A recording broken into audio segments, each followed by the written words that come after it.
सूरह रहमान। सुभान अल्लाह। सूरह फबिय्यि आलाई रब्बिकुमा तुकज़्ज़िबान। अच्छा, कभी कभी ना इंसान बैठता है ना कुछ चीज़ों को देखने के लिए, तो उनका देखना ही बड़ा मज़ा देता है। मुख्तलिफ सूरतों के ना मुख्तलिफ फ़ज़ाइल नबी पाक ने बयान फरमाए। हज़रत अलीउल मुर्तज़ा शेर खुदा रदी अल्लाह ताला अन्हु फरमाते हैं कि नबी पाक अलैहिस्सलाम ने फरमाया हर चीज़ की एक दुल्हन होती है। दुल्हन बीवी के मानों में नहीं, दुल्हन सजी हुई चीज़ को कहते हैं। अरब के अंदर दुल्हन सजी। फरमाया हर चीज़ की एक दुल्हन होती है। तो फरमाया कुरान की दुल्हन सूरह रहमान है। ये सजी हुई सूरत है ये ना। और अल्लाह बार बार कहता है, बार बार फबिय्यि आलाई रब्बिकुमा तुकज़्ज़िबान। और इंसान तो अपने रब की कौन कौन सी नेमत को जुटलाएगा। पलट के देख तो सही, तो अपने आप को देख ले, अपनी आंखें ही देख ले, अपना घर ही देख ले। तू गौर तो करना जरा। ये ना बहुत सारे लोगों को बड़ी दुश्वारी होती है, वो हर वक्त हाथ में रुमाल पकड़े रहते हैं, कहते हैं जी मेरे मुंह से ना कई दफा कतरा निकल जाता है थूक का, तो किसी के मुंह पे पड़ जाता है। मैं एक तहकीक देख रहा था कि जो लबलबा है ना आपकी जुबान के नीचे, अगर जुबान खुश्क हो जाए तो किसी खाने का मजा ही ना आए। डॉक्टर कहते हैं कि इतनी कीमती चीज है ये जो आपकी जुबान तर रहती है, कि ये सारे जायके जो हैं ये आपको देती है। अगर कभी जुबान पक जाए ना तो अच्छी तरह पकी हुई चीजें भी मजा कोई नहीं देती, बल्कि जलती रहती है हर शय। अल्लाह ने जो बनाया है ना, जहां बनाया है कमाल ही बना दिया है। और फरमाते फबिय्यि आलाई रब्बिकुमा तुकज़्ज़िबान। अपने रब की कौन कौन सी, तू कहां जाएगा। और शुरू कहां से किया। फरमाया अर रहमान अल्लमल कुरान। फरमाया रहमान ने अपने हबीब को कुरान सिखाया है।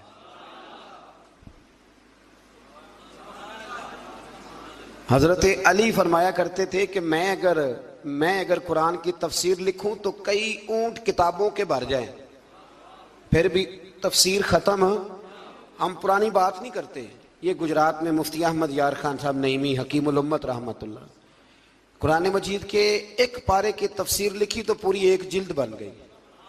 अभी पिंडी के वो आलिम हयात हैं जो कहते हैं कि एक पारे की एक जिल्द नहीं, एक पारे की तो 3-4 जिल्दें बन जाती हैं।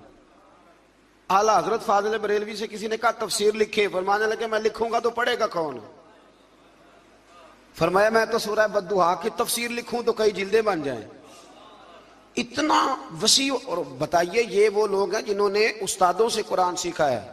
तो जिस रसूल ने अल्लाह से सीखा है, जिस नबी ने अल्लाह से सीखा है, उसके आप क्या साफ बात करते हैं इल्म की, और आप तराजू लेके बैठे हैं।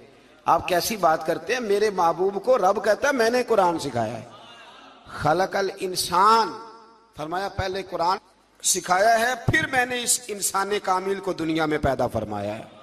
अल्लमहुल बयान, और फिर मैंने उसे बयान सिखाया है। ये बयान कौन सिखाता है। ये कुरान मजीद कह रहा है। बयान कौन सिखाता है। कुछ दोस्त ऐसे होते कहते फलाना आदमी मुकर्रर है जी। तो क्या मुकर्रर आदमी जो होता है वो बिल्कुल फजूल आदमी होता है। अल्लाह कहता है कि ये जो बयान है ना ये भी मैं ही सिखाता हूँ। हर एक हिस्से में हर नेमत आती ये भी अल्लाह ही सिखाता है। और नबी करीम अलैहिस्सलाम ने फरमाया बाज बयान जादू होते हैं, वो जादू ही कर जाते हैं जी। कुछ लोग ऐसे होते हैं जिनका एक जुमला इंसान सुनता है तो सारी जिंदगी के लिए काफी हो जाता है।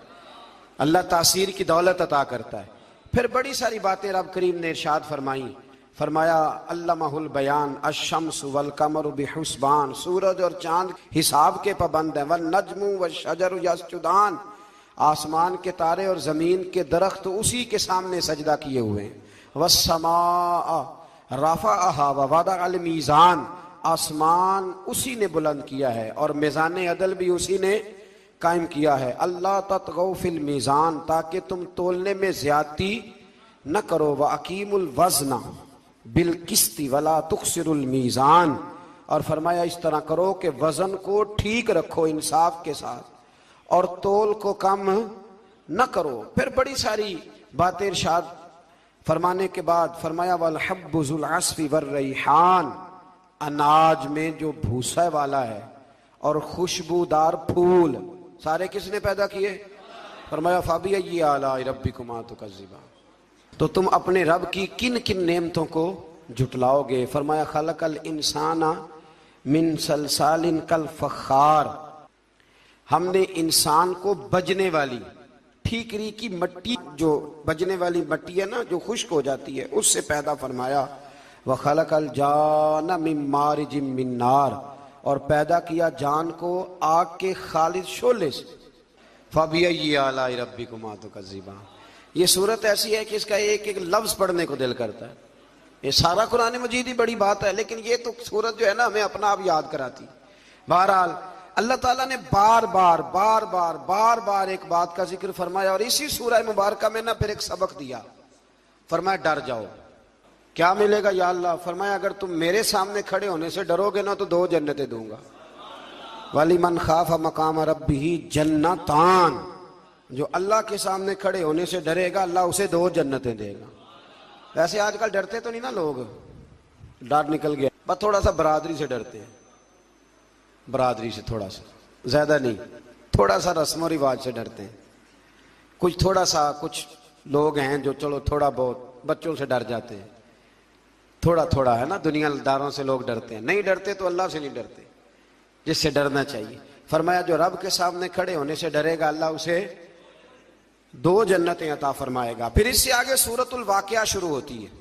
हजरत इब्ने मसूद रदी अल्लाह ताला अन्हु फरमाते हैं कि मैंने नबी पाक सल्लल्लाहु अलैहि वसल्लम को यह फरमाते सुना, जो शख्स हर रात को सूरह वाक़िया पढ़ेगा उसे हरगिज फाका नहीं आएगा, हरगिज फाका नहीं आएगा। जो रात को सूरह, पीर साहब से भी तवीज़ लेना चाहिए, पर जो तवीज़ नबी पाक दे वो भी लेने चाहिए।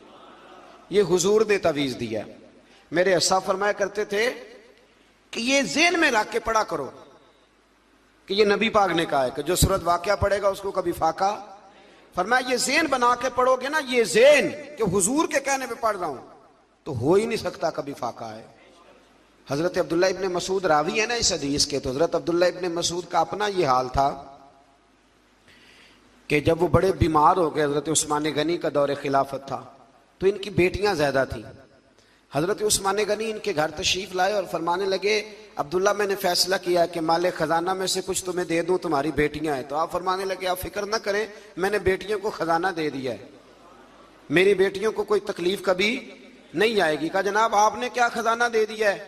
तो हजरत सैयदना अब्दुल्ला इब्ने मसूद फरमाने लगे, मैंने बच्चियों को याद करा दिया कि बेटे सोने से पहले सूरत वाक़िया पढ़ के सोना, और मेरी बेटियां मेरी बात की पाबंदी करती हैं, और ये रसूल पाक का फरमान है कि जो सूरत वाक़िया पढ़ेगा उसे फाका नहीं आएगा।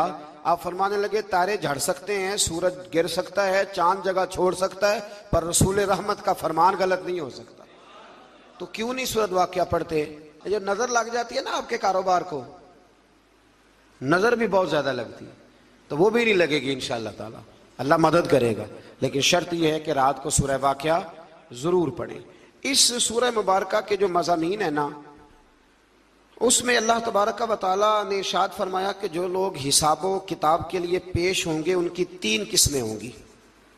एक तो होंगे असहाबुल मईमना, यानी अहले सादत और अहले खैर लोग, और दूसरे फरमाया अस्साबिकून अल मुकर्रबून, ये वो लोग होंगे जो नेकी करने में सबकत ले जाने वाले, आगे निकल जाते, साबिकून अल मुकर्रबून। और तीसरे फरमाया असहाबुल मशअमा, ये बदनसीब लोग हैं जो जहन्नम में जाएंगे। ये 3 किस्म के लोग हों। दुआ फरमाए अल्लाह हमें उनमें बना दे जो नेकी ले जाने में सबकत करते हैं, जो सबसे आगे बढ़ के, जब तक 50 लोग नेकी ना कर लें हम नेकी भी नहीं करते। 50 बंदे ना जब तक नेकी कर लें, पता ना चल जाए कि सारे लोग इधर जाते हैं, तब हम शुरू करते हैं। और वैसे भी आजकल नेकी पे तो खर्च ही नहीं होता, आजकल तो जाती शोहरत पे, जाती ताल्लुकात पे खर्च होता है। इफ्तारियां तो सियासी, पार्टियां तो सियासी, और बड़ा बड़ा अजीब रंग है लोगों का। मैरिज हाल में अफ्तारी कराओ, और उस अफ्तारी में जो बेहतरीन काम होता है वो तस्वीर साजी होती है, फिर चूंकि हमने बड़ी करा के अपनी बैठक में भी लगानी होती है ना। मैंने पहले भी एक दफ़ा आपको बताया था कि ये कमज़ोरी का एहसास है। कमज़ोरी का एहसास कभी अपने आप को पैदा ना होने दे। मुसलमान असर कबूल करता नहीं, मुसलमान असर देता है, दूसरों पे छोड़ता है, तो कमज़ोरी से बाहर आए। इसी सूरह वाक़िया की आयत नंबर 77 से कुरान अजीम का जिक्र है कि ये किताब लोहे महफूज में है, और इस किताब को सिर्फ पाक लोग ही छू सकते हैं।